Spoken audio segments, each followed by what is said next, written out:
Welcome back to WiscoTrains Railfanning. Again, we start our day off in the village of Fox Crossing, but this time at the end of Chapman Avenue. L59581 is waiting at the north end of Neenah siding for lights north. Chapman Avenue is a great place to railfan with good vantages both north and south, and you can see the south-facing signals at Neenah North. Soon, L59581 with GP40R Illinois Central 3103 in lead gets signals north along the Neenah sub.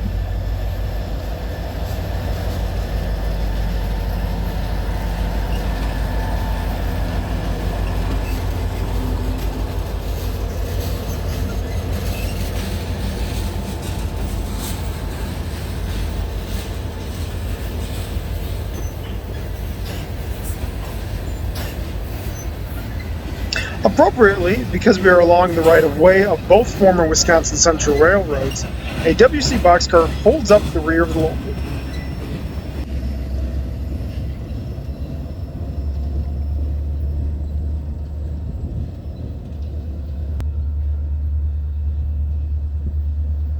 Neenah North is the north end of Neenah siding and also where the Fox River sub splits off of the Neenah sub to points north including Green Bay and Michigan's Upper Peninsula.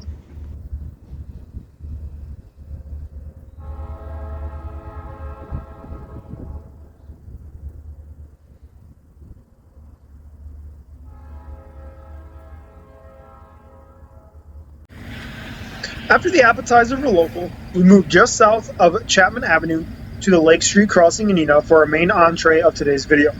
A three-way meet on the Neenah and Dixie sidings. The CN is essentially double-tracked from just north of Neenah to just south of Neenah, and is split into two sidings called Neenah and Dixie.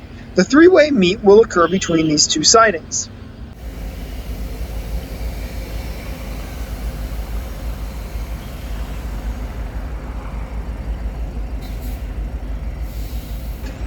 After a short wait, a northbound unit train of covered hoppers, train number 1 of our three-way meet, creeps north along Neenah siding, coming to rest just south of Lake Street in order not to foul the crossing.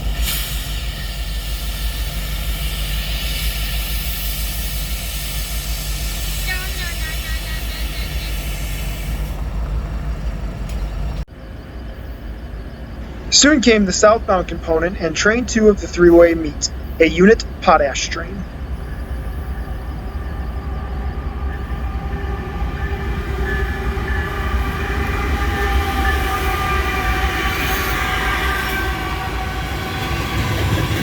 A crew member of the northbound train watches from the ground as a pair of ES-44ACs, CN-3903 and CN-3868, glide south into Neenah.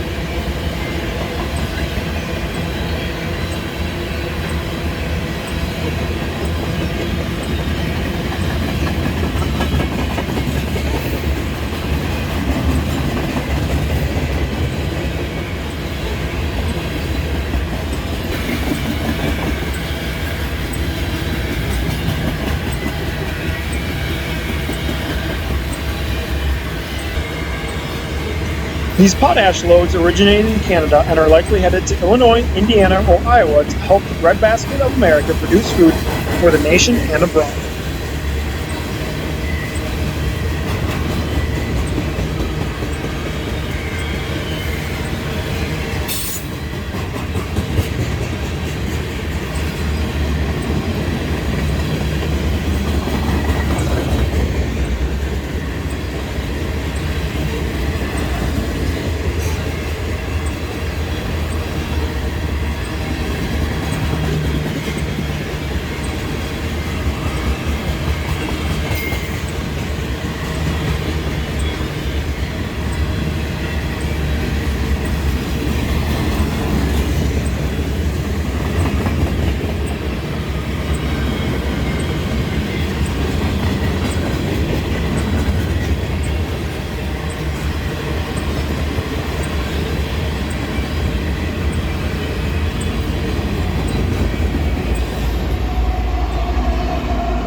CN3187, an ET44AC with a new 0 as possible safety sticker, works as the rear end DPU on the southbound.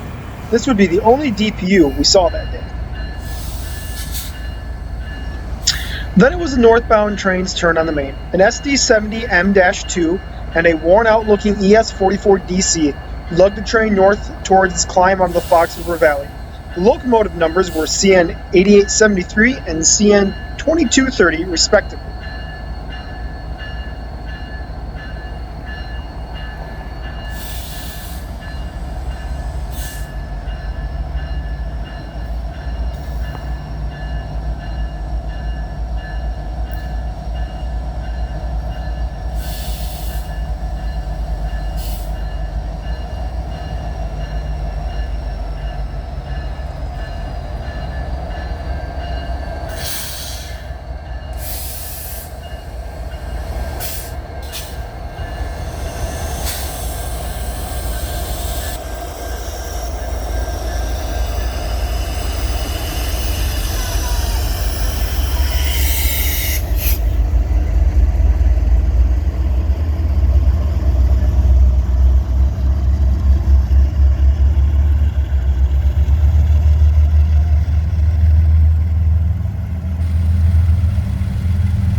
I'm unsure what kind of unit train this was, thanks to the endless line of gray leased cars, but from the uncompressed springs of the trucks, I would say the cars were empty. If I had to guess, my guess would be an empty grain train headed for Canada.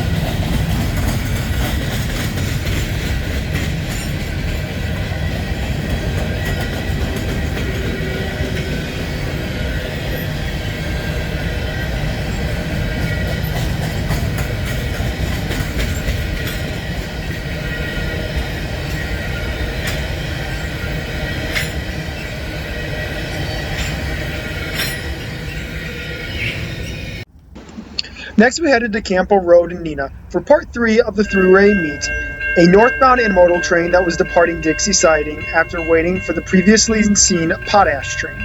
Dixie Siding is an interesting location, with the closest rails being of CNW heritage and the furthest rails being of Sioux Line heritage. The two rival railroads used to parallel each other through most of Winnebago County. Now, thanks to mergers and crossovers, both are operated by the CN and serve as part of Dixie Siding, at least in the Neenah area.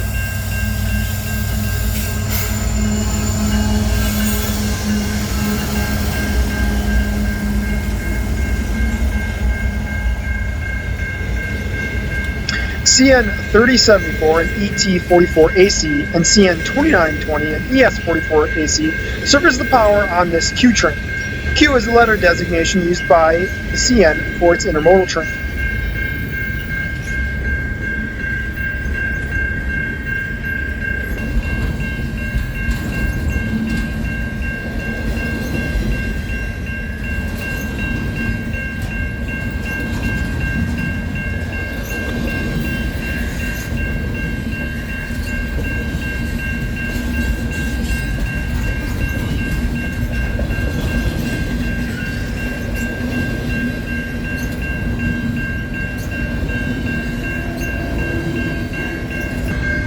At one point, the two railroads that ran through this location were the Wisconsin Central on the west set of rails with the Fox River Valley Railroad on the east rails.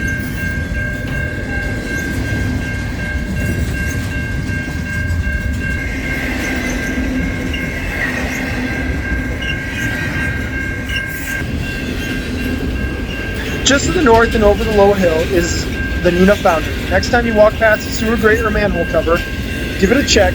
It may have been made here.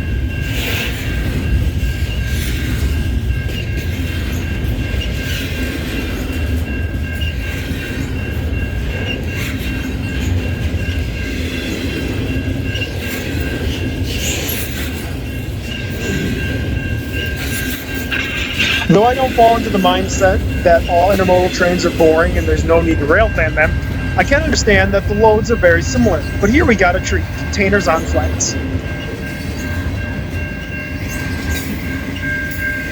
I can't say I've kept logs, but I believe this is only the second or third time I've seen container on flats on the Neenah sub in the 4 years I've railfanned the area.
Thanks for watching WiscoTrains. On my channel are other railfanning videos, videos about my own layout, the modern Green Bay and Western, and at least one model railroad editorial. More to come on that front. Please like, comment if you have any questions, and subscribe. Have a great day.